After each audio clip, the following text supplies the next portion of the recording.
Assalamualaikum warahmatullahi wabarakatuh. Selamat sore pemirsa, apa kabar Anda? Semoga kami menjumpai Anda dalam keadaan sehat walafiat. Pemirsa, senang sekali kita kembali berjumpa dalam dialog Kepri Gemilang, tentunya bersama saya Sri Wahyuni Putri.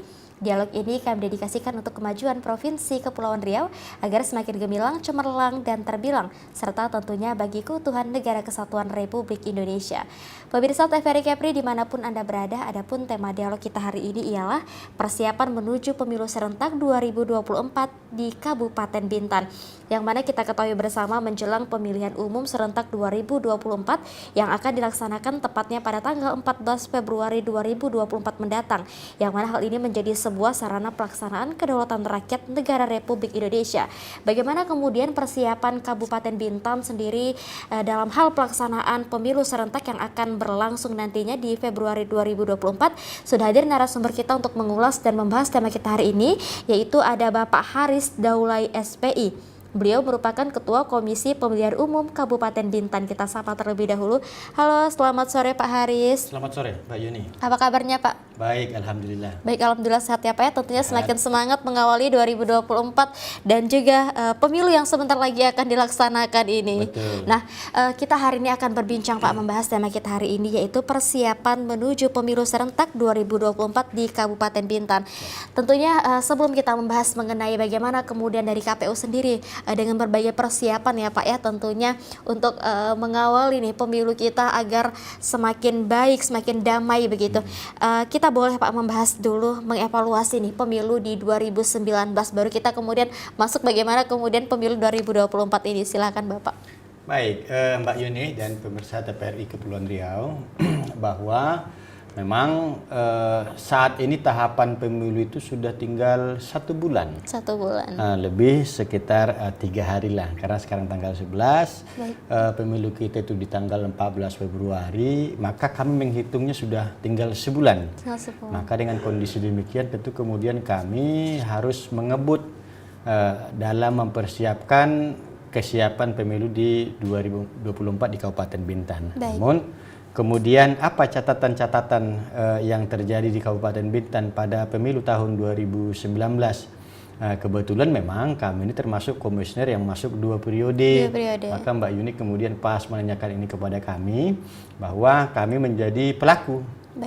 Pelaku penyelenggara di pemilu 2019.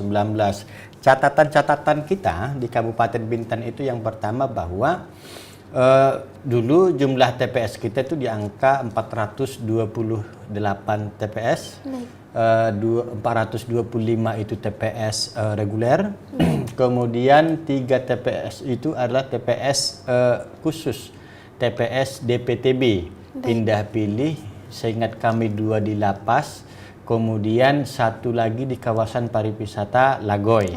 Maka itu salah satu yang kemudian menjadi bahan evaluasi mempermudah kami untuk pemilu 2024, karena di 2024 ini sesuai dengan penyusunan data pemilih, TPS khusus seperti itu sudah bisa kemudian dimasukkan ke dalam DPT menjadi TPS lokasi khusus.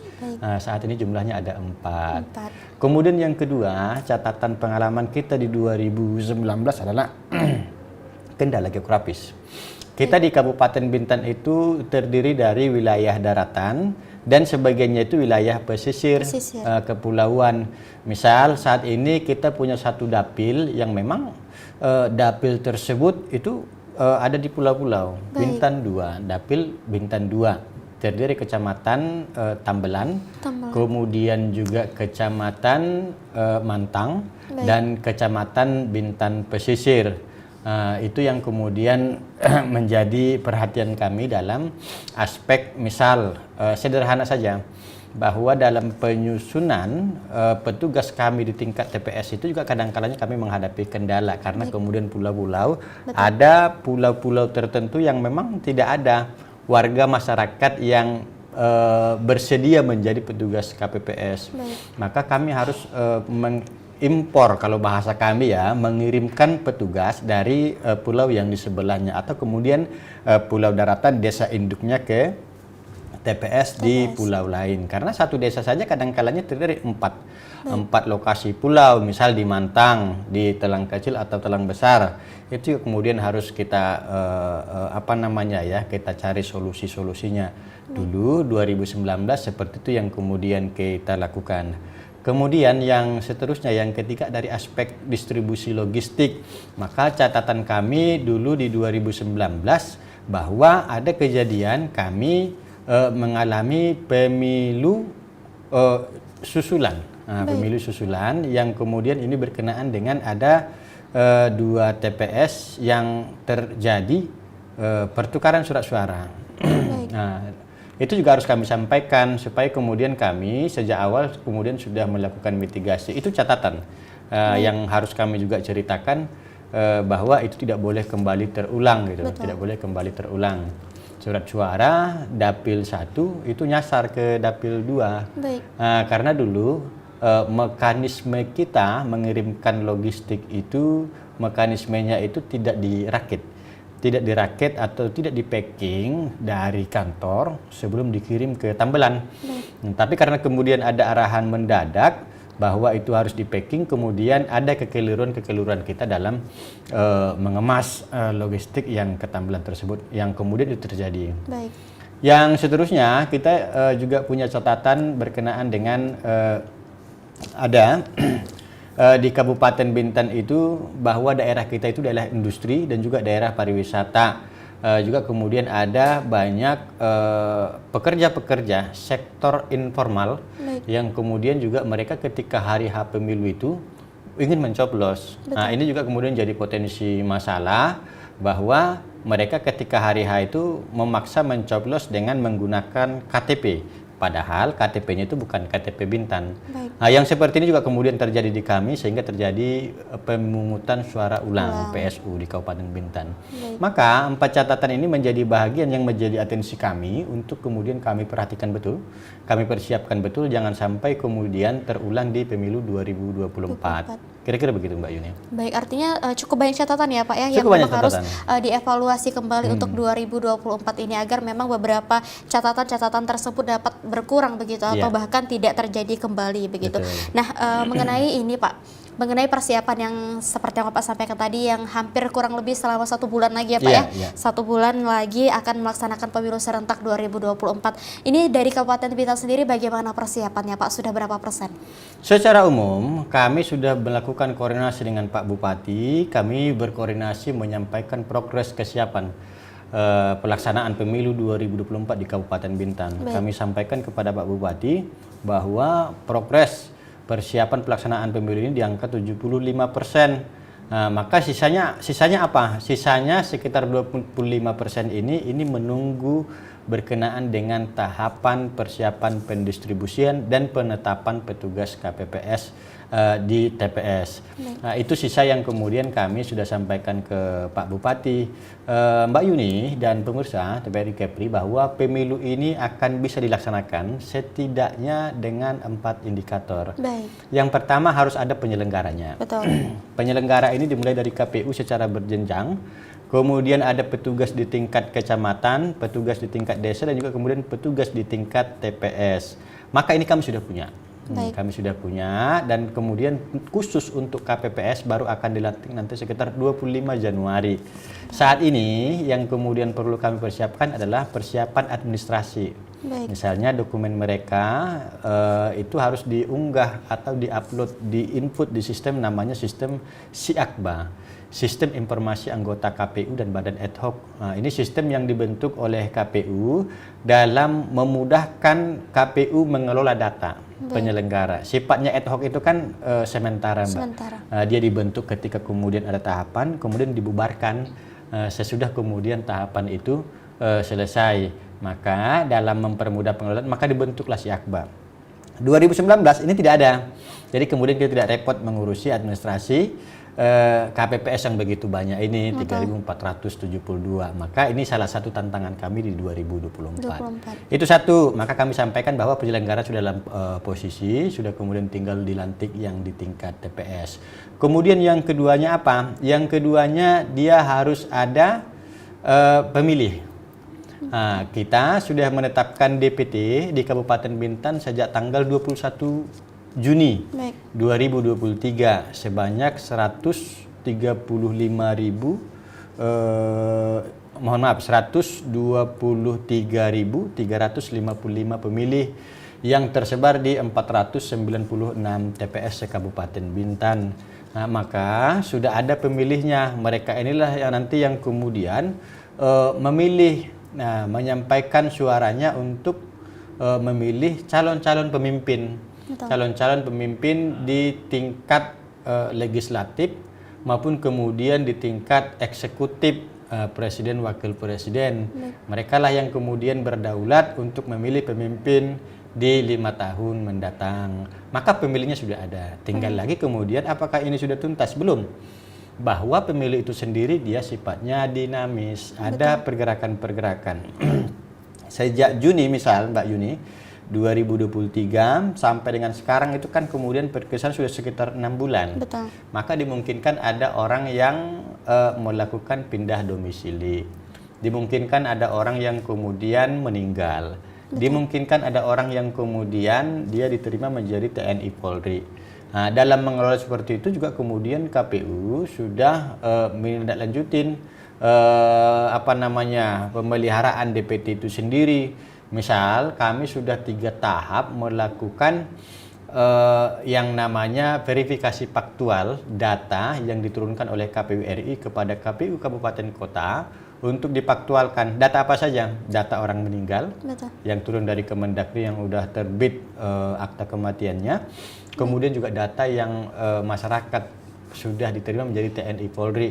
Itu juga kemudian kami verifikasi di lapangan untuk memastikan mereka sesuai dengan data yang diturunkan. Jika kemudian dia misal meninggal, maka kami berikan kode-kode khusus supaya nanti ketika kita penggandaan logistik untuk salin DPT-nya, dia sudah termarking bahwa yang bersangkutan itu sudah tidak memenuhi syarat. Secara rekap dia tetap, tapi kemudian secara data kita sudah mengetahui bahwa data atau pemilih yang termarking khusus itu sudah tidak memenuhi syarat.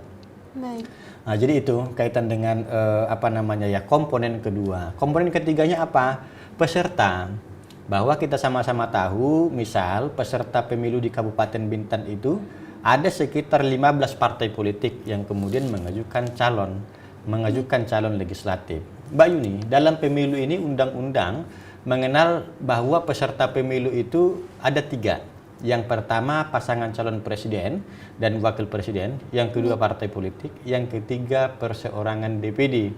Maka khusus untuk tupoksi kami di Kabupaten Bintan, kami sudah menetapkan sebanyak 321 daftar calon tetap. Baik. Yang kemudian juga mereka sudah ada di surat suara yang saat ini sedang kita lipat untuk kemudian nanti ketika di TPS masyarakat sudah bisa memilih, maka pesertanya pun sudah ada. Ada 15 partai yang kemudian mengajukan dari total 18 partai secara nasional. Nah, itu kemudian dari sisi peserta. Terus apa yang komponen lainnya? Harus ada anggaran. Nah, kalau pemilu itu kita menggunakan anggaran APBN.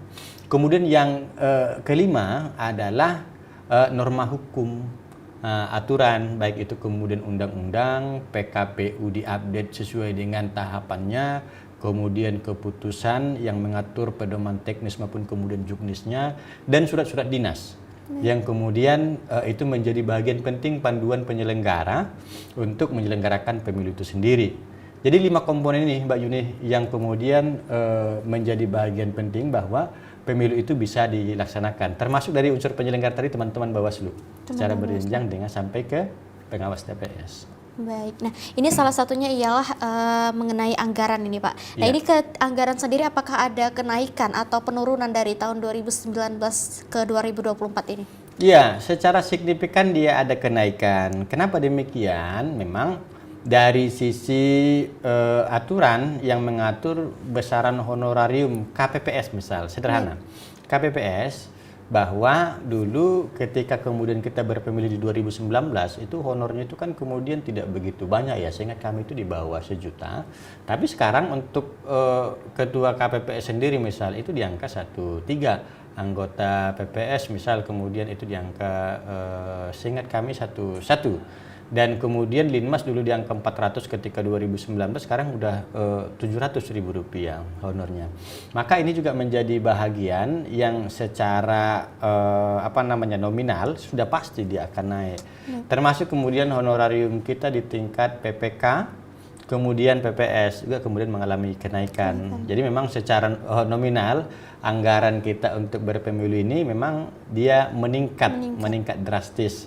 Nah, itu menjadi bahagian yang kemudian memang impact-nya itu kan harapannya kembali kepada masyarakat.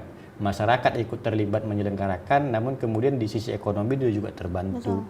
Yang kemudian saat ini juga sederhana, misal kita sedang melakukan lipat surat suara. Dulu ketika 2019 satu lembar untuk pemilu pilpres itu seingat kami Rp95. Satu lembar. Sekarang satu lembar itu di angka 200. Untuk kertas surat suara presiden. Untuk DPRD itu di angka 250. Dan kalau dulu itu mungkin di atas 100 lebih sedikit. Jadi memang secara nominal naik, Mbak Yuni. Baik. Nah, ini kenaikan ini apakah memang berpengaruh terhadap agar minat KPPS ini semakin meningkat, Pak? Karena mengingat di 2019 lalu kan ada isu bahwa banyaknya kelelahan dari tim KPPS ini, apakah menjadi salah satu hal yang membuat mereka juga dapat kembali mendaftarkan diri menjadi petugas atau bagaimana, Pak? Ya, tentu kemudian itu menjadi salah satu pertimbangan bahwa pengalaman kita di 2019 kita termasuk kesulitan mencari petugas baik itu di tingkat PPS maupun kemudian di tingkat KPPS di TPS.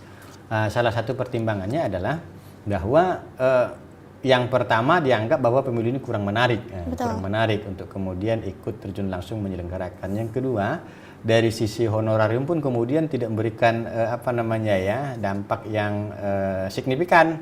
Maka dengan kondisi demikian KPU secara kelembagaan menyampaikan usulan kenaikan honorarium kepada pemerintah, dalam hal ini Kementerian Keuangan, kemudian disetujuin. Jadi itu salah satunya yang kemudian menjadi pertimbangan KPU secara kelembagaan supaya penyelenggara di tingkat KPPS itu kemudian masyarakat tertarik. Ya. Baik, nah ini kan seperti yang Bapak sampaikan tadi bahwasanya memang Kabupaten Bintan ini terdiri dari beberapa pulau juga ya, Pak ya, seperti tadi adanya Pulau Tambelan, Mantang dan Bintan Pesisir. Nah, ini petugas KPPS-nya sendiri memang direkrut seperti yang Bapak sampaikan tadi bahwa bahasanya diimpor ya, Pak ya, di luar dari pulau tersebut. Ini bagaimana, Pak? Iya, mohon maaf. Bahwa di pulau-pulau tertentu misal, kita juga menemukan kondisi bahwa tidak ada petugas yang kemudian atau masyarakat yang bersedia menjadi petugas di tingkat TPS, dalam hal ini kita kenal KPPS. Itu bukan hanya terjadi di pulau, ada di satu TPS, kemudian di satu kelurahan, di kecamatan terpadat di Bintan. Itu juga kemudian satu TPS itu tidak ada warga yang kemudian bersedia menjadi petugas KPPS di lokasi TPS tersebut. Maka kami bagaimanapun situasinya, maka penyelenggara di TPS itu harus ada.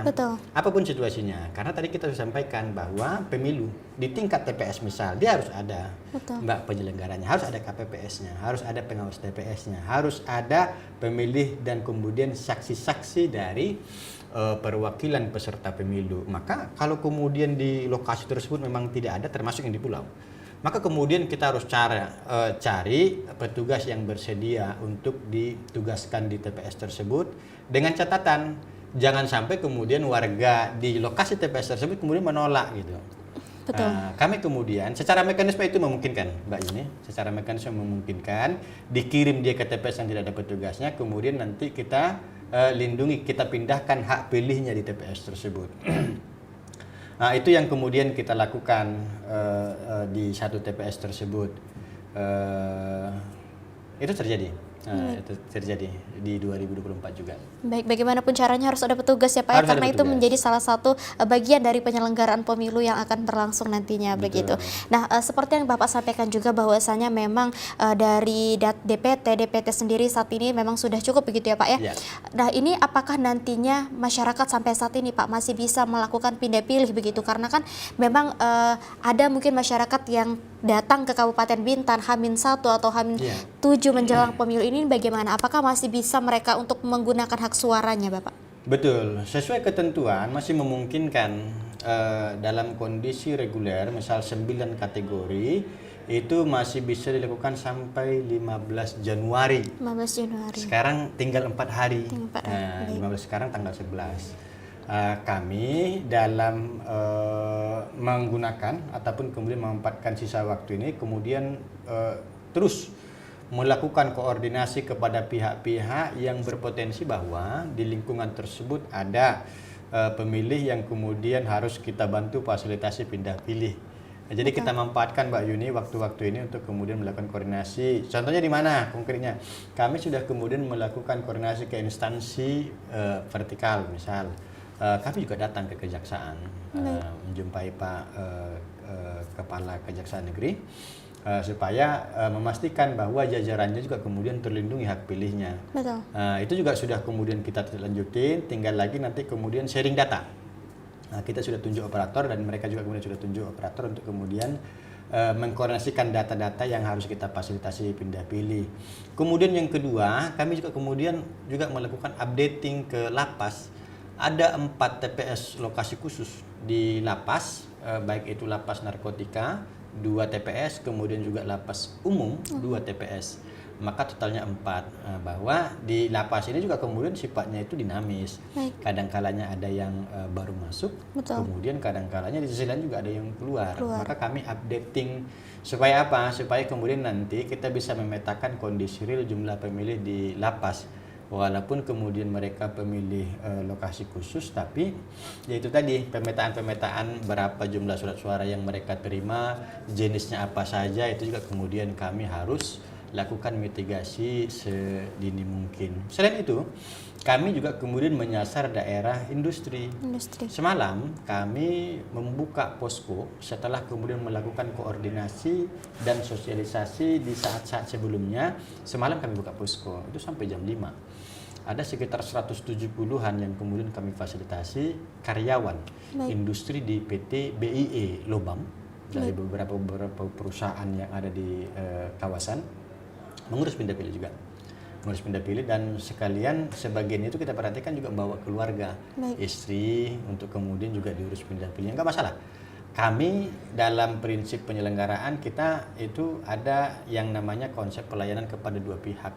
Yang pertama adalah pelayanan kepada pemilih, kemudian yang kedua pelayanan kepada peserta.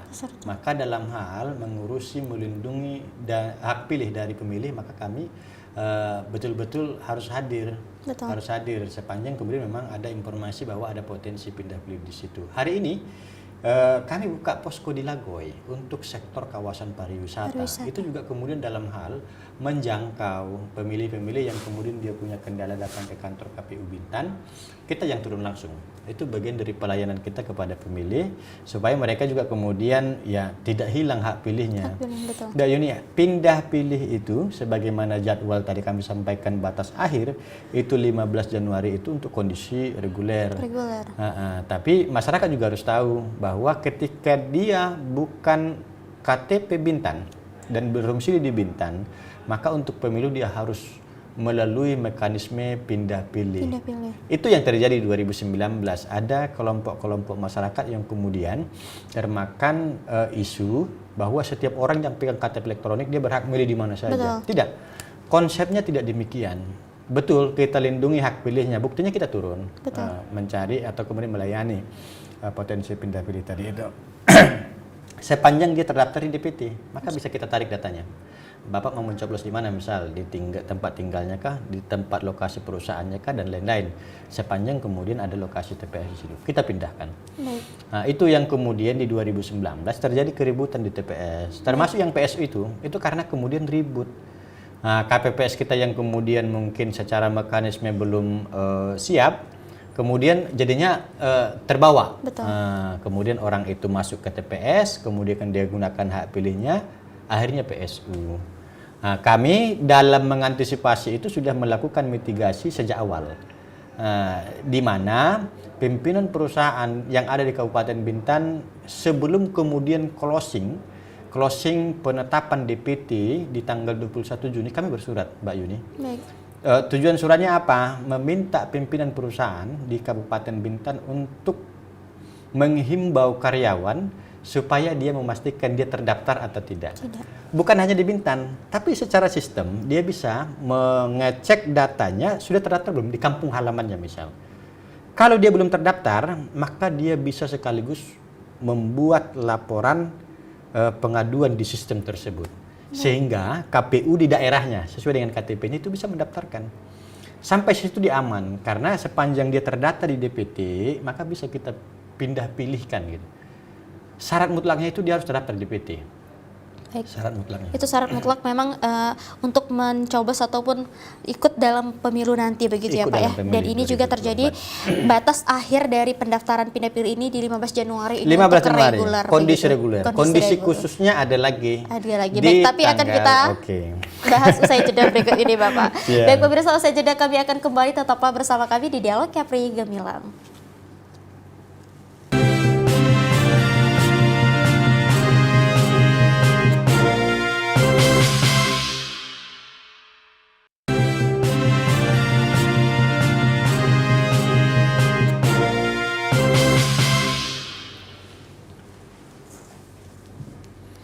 Baik pemirsa, terima kasih Anda masih bersama kami di Dialog Kepri Gemilang. Kita masih membahas mengenai persiapan menuju pemilu serentak 2024 yang berada di Kabupaten Bintan, dan tentunya masih bersama saya Pak Haris Daulay, Ketua KPU Kabupaten Bintan nih Pak. Di segmen 1 tadi kita sudah banyak berbincang nih bagaimana kemudian persiapan dari KPU Bintan sendiri untuk menyambut pemilu 2024 ini, dan juga tadi di segmen pertama kita membahas mengenai batas pindah pilih ya Pak ya, yang akan terjadi pada 15 Januari untuk regulernya. Nah ini untuk khusus sendiri bagaimana Pak?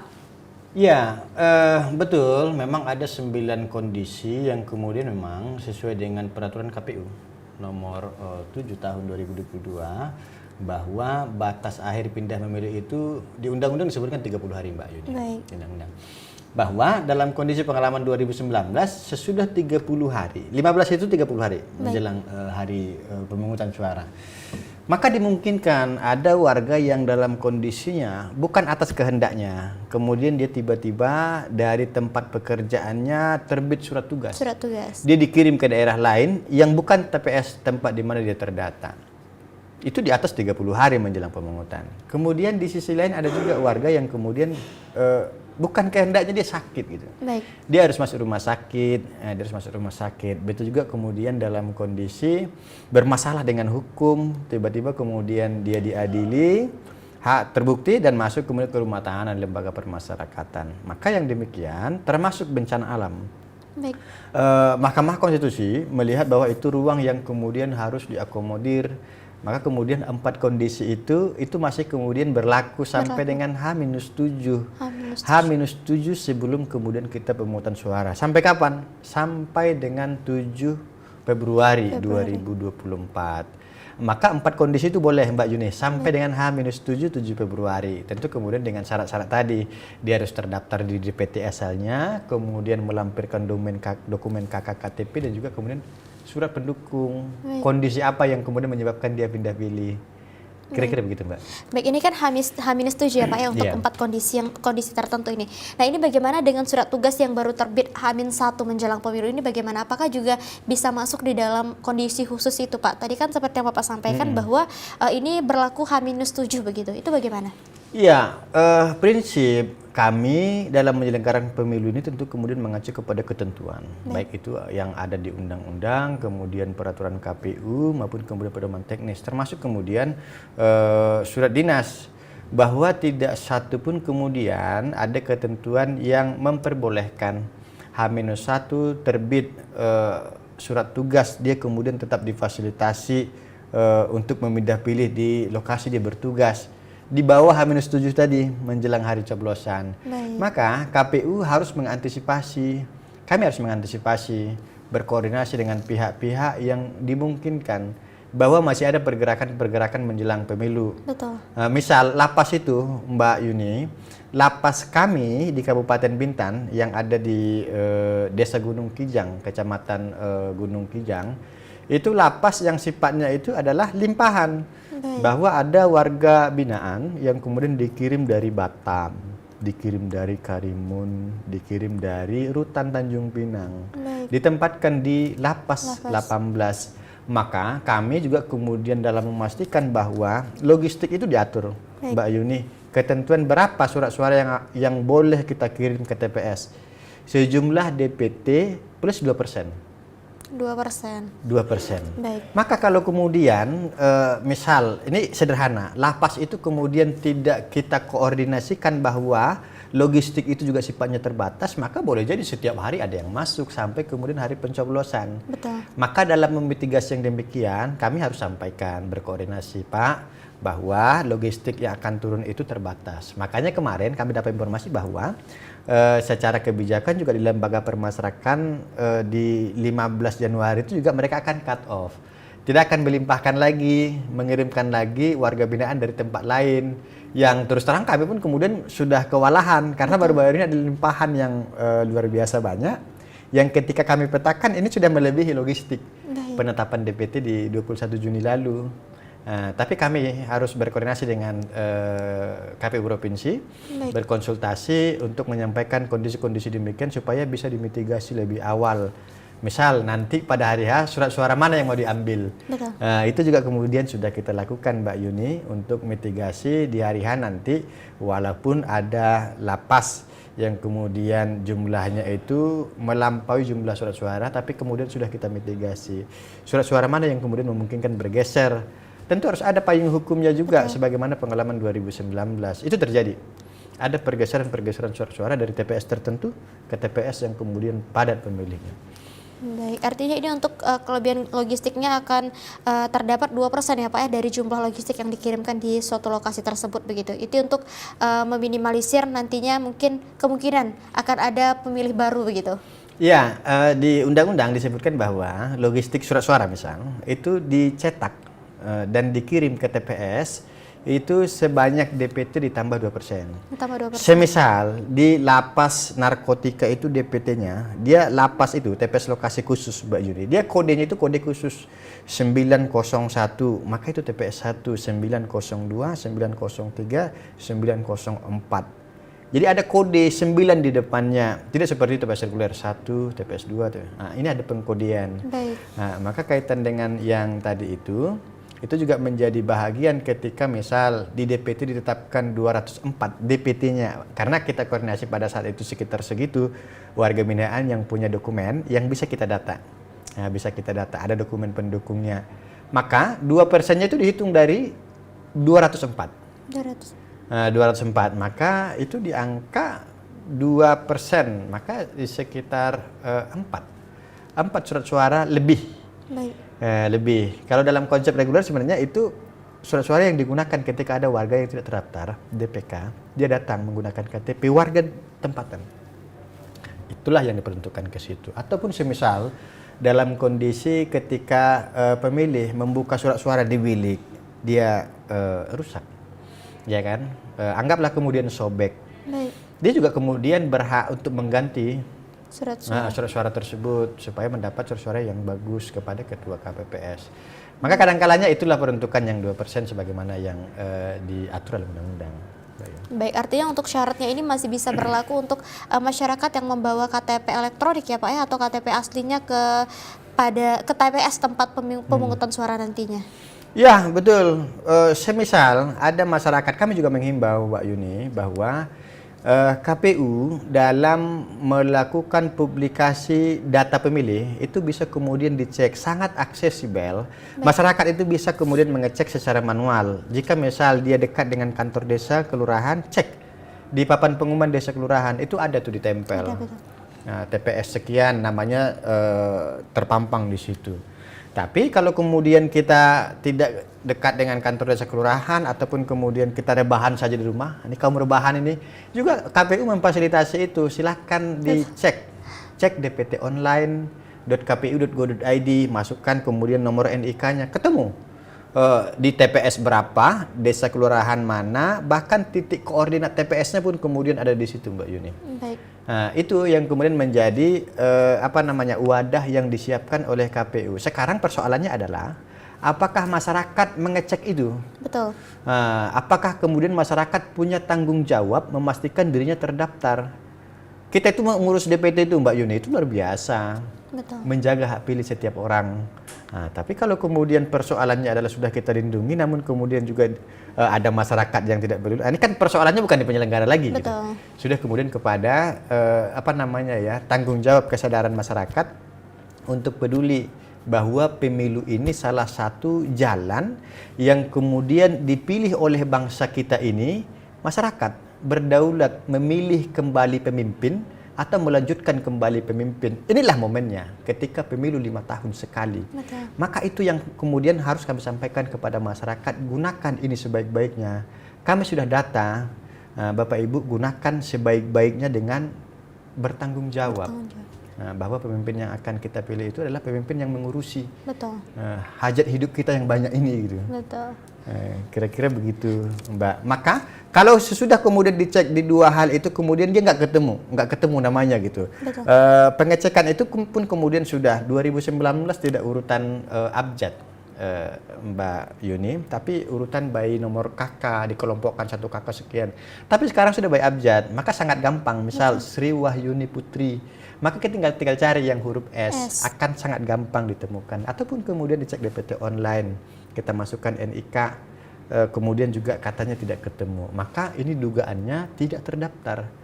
Maka masyarakat harus kemudian melaporkan untuk kemudian kita fasilitasi, mitigasi untuk persiapan pemilih DPK. DPK ini daftar pemilih khusus. Yang menggunakan KTP elektronik di lingkungan wilayah RT RW-nya. Jadi itu nggak boleh Mbak Yuni dia bawa KTP keliling cari TPS, saya TPS sana aja nggak boleh. Betul. Kira-kira gitu. Artinya ada syarat ketentuannya ya Pak ya yang ada berlaku. Memang saat ini dimudahkan bagaimana kemudian para penyelenggara bisa memfasilitasi untuk masyarakat dapat menggunakan hak suaranya di pemilu nanti. Begitu. Nah ini mengenai permasalahan ini Pak yang terjadi saat ini kan banyak sekali juga isu-isu SARA Pak yang terus berkembang di tengah masyarakat, apalagi hari menjelang sudah dekatnya nih Pak pemilu ini. Ini bagaimana himbauan yang dapat Bapak berikan dari penyelenggara pemilu sendiri kepada masyarakat yang ada di Kabupaten Bintan? Ya, dalam pengalamannya memang setiap pemilu ini kemudian tensi politik itu meninggi. Betul. Kita ingat persis bahwa 2019 pemilu 2019 itu betul-betul membelah anak bangsa ini begitu tajam. Ada polarisasi di sana. Ketika dia mendukung salah satu calon, misal yang lainnya mendukung calon yang lain, maka kemudian ini betul-betul nyata terasa di lapangan. Untuk sekarang memang kami belum melihat gejalanya sampai setajam 2019 karena dulu 2 calon itu jelas, sekarang 3. Jadi keuntungan 3 calon ini juga kemudian itu juga tidak dalam ruang diskusinya kemudian ada opsi bahwa perbedaan pandangan itu jadinya sebagai sebuah yang normal karena ada 3 pasangan calon presiden. Biasanya kan tensi politik ini ketika capresnya berbeda. Betul. Ada 3 pasangan calon. Maka sejauh ini kami kemudian belum melihat bahwa ada polarisasi sebagaimana pengalaman 2019. Namun kemudian kami juga dalam kegiatan-kegiatan sosialisasi juga menghimbau masyarakat jangan mudah kemudian termakan isu. Termakan informasi-informasi yang kemudian belum tentu kebenarannya. Yang kadang-kalanya sebagiannya itu ada tujuan tertentu, misal black campaign, bahkan mengacu kepada politik SARA. Baik. Nah, ini juga kemudian dalam ketentuan PKPU berkenaan dengan kampanye, itu juga kemudian dilarang gitu. Itu dilarang keras. Bahwa kampanye SARA sebagaimana kemudian kondisi bangsa kita ini yang heterogen itu menjadi sebuah yang haram kalau kemudian kita masuk ke sana gitu. Kepada calon pun kemudian ditekankan betul supaya tidak melakukan kampanye SARA tersebut. Itu yang kemudian kita imbau kepada masyarakat. Terus bagaimana atau apa teknis kita dalam menentukan ini informasi valid dan informasi yang benar? Ada beberapa metode Mbak Yuni bahwa dalam memastikan misal ketika kita mendapatkan informasi di WA group, kita ini kan punya WA. Baik. Dan hampir kita ini semua masuk ke dalam grup-grup yang kadang-kalanya orang asal share. Maka kiat pertama yang kemudian kita lakukan adalah jangan asal share. kadang-kalanya kemudian ketika kita share itu bisa jadi merugikan orang per orang, individu ataupun kemudian kelompok. Kita bisa dituntut. Betul. Karena ada kerugian. Ada kerugian material, imaterial dari orang yang kemudian merasa disudutkan dalam berita tersebut. Maka kita harus pastikan betul, disaring dulu, baru kemudian di-sharing. Jika kemudian memang informasi itu ada informasi penting yang perlu kemudian kita sharing. Yang kedua, rujukan data untuk misal berkenaan dengan pemilu, upayakan untuk mengakses pihak ataupun kemudian lembaga ataupun kemudian website resmi. Jangan ambil data dari situs-situs yang kemudian tidak bisa dipertanggungjawabkan. Itu juga jadi sebuah persoalan, Mbak Yuni. Nah, ini yang kemudian juga kami himbau masyarakat supaya bijak bermedsos. Kira-kira begitu. Baik. Jangan sampai jari kita mengantarkan kita atau menjerumuskan kita kepada jurang begitu ya, betul, Pak ya. Baik, betul. Menarik sekali. Tapi akan kita lanjutkan usai jeda berikut ini, Bapak. Siap. Baik, pemirsa, usai jeda kami akan kembali, tetaplah bersama kami di Dialog KPRI Gemilang.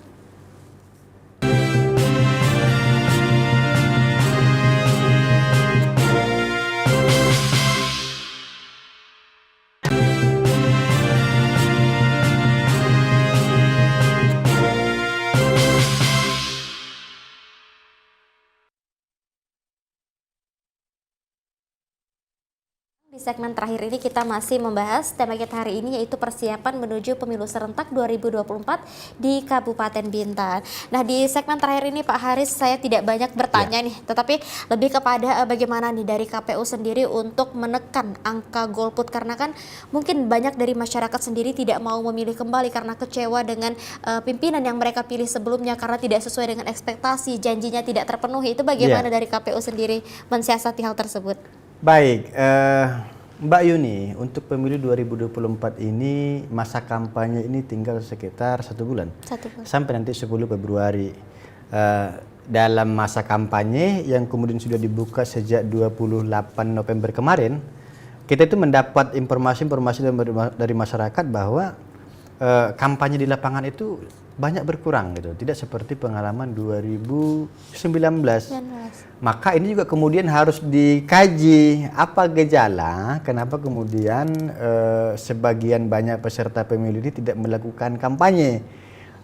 Ini juga menjadi bagian yang kami mitigasi jumlahnya itu. Kami pun ketika direkap, karena partai politik itu Mbak Yuni, ketika dia akan kampanye, dia harus memberitahukan surat pemberitahuan pelaksanaan kampanye kepada kepolisian. KPU itu ditembuskan. Ketika kami rekap, memang jumlahnya itu bisa dikategorikan sedikit. Padahal kegiatan-kegiatan kampanye untuk pemilu 2024 ini cuma 2,5 bulan. Sangat singkat gitu. Maka apakah ini gejala yang baik ataupun kemudian gejala yang kurang baik bagi pelaksanaan demokrasi di 2024 di Kabupaten Bintan? Juga kemudian kami bersama teman-teman Bawaslu sering mendiskusikan ini. Karena kami merasa kok ada yang janggal, ini janggal ini gitu. Sebuah kondisi yang janggal, walaupun sesekali kita juga misal pagi tadi itu ada 2 kegiatan surat pemberitahuan pelaksanaan kampanye untuk besok. Tapi kalau kemudian melihat frekuensi dari pelaksanaan kampanye itu memang berkurang jauh dengan 2019. Maka itu salah satu gejala, karena semakin sering, jadi faktor partisipasi pemilih itu Mbak Yuni, dia tidak hanya kemudian bergantung kepada KPU sendiri sebagai penyelenggara, kepada teman-teman kami di PPK PPS, maupun kemudian kepada Bawaslu. Tapi ada campur tangan pihak lain, misal partai politik. Ketika kemudian dia turun menjangkau pemilih-pemilih di pelosok-pelosok, ada bahkan yang kemudian daerah yang belum pernah didatangi oleh calon misal, tiba-tiba caleg tertentu datang menjumpai pemilih tersebut, kemudian bercerita, berdiskusi berkenaan dengan visi misinya. Maka yang demikian, ketika itu masif dilakukan oleh peserta pemilu, maka ada harapan kita partisipasi itu tinggi. Maka kaitan dengan partisipasi tadi meningkatkan. Maka yang kami sebutkan frekuensi kampanye ini sedikit, maka ini salah satu gejala dimungkinkan partisipasi itu akan turun.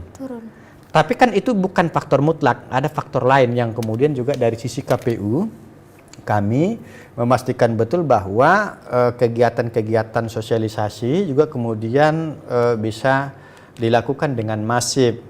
Kami dalam kegiatan sosialisasi juga setelah pembentukan KPPS ini rampung kami selesaikan, kita tancap lagi sosialisasi karena ada kegiatan-kegiatan yang kami pending untuk turun ke masyarakat karena energi SDM yang kami butuhkan untuk melaksanakan tahapan tertentu itu harus fokus. Nah, maka kemudian sosialisasi kami ini agak sedikit tertahan. Tapi setelah KPPS kemudian nanti sudah dilantik, sudah kemudian ada legalnya, sudah kemudian di SK-kan, maka kita sudah bisa jalan untuk sosialisasinya. Misal di lapas, kita akan turun. Pihak lapas juga kemudian sudah meminta kita sosialisasi. Misal ada juga Kampung Panglong di Desa Berakit, salah satu teman kita dari media kemudian bertanya, Pak, bagaimana dengan suku laut? Kalau kemudian kita sering dengar, atau kemudian masyarakat yang tinggal di Sampan yang berdomisili di sekitar Desa Berakit, Kampung Panglong, kami mendapatkan informasi itu, Mbak Yuni, dan kami sampaikan bahwa kami akan turun ke sana untuk mengajak masyarakat untuk tidak golput. Tidak golput, intinya sama-sama kita menggunakan hak pilih suara kita ya Pak ya, dengan baik dan juga dengan bertanggung jawab dengan apa yang kita pilih, karena ini memang menentukan masa depan Indonesia selama 5 tahun ke depan dan Kabupaten Bintan. Baik, terima kasih Bapak untuk dialog kita hari ini dengan tema persiapan menuju pemilu serentak 2024 di Kabupaten Bintan. Baik pemirsa, itulah tadi dialog Kepri Gemilang kita dengan tema persiapan menuju pemilu serentak 2024 di Kabupaten Bintan. Rangkaian program TVRI Kepri setiap harinya dapat Anda saksikan di akun YouTube, Facebook, dan Instagram TVRI Kepri. Jangan lupa like, komen, dan subscribe. Pemirsa, mewakili seluruh kerabat kerja yang bertugas, saya Sri Wahyuni Putri mohon pamit undur diri. Terima kasih Anda telah bersama kami TVRI Media Pemersatu Bangsa. Wassalamualaikum warahmatullahi wabarakatuh. Selamat sore dan sampai jumpa. Assalamualaikum warahmatullahi wabarakatuh.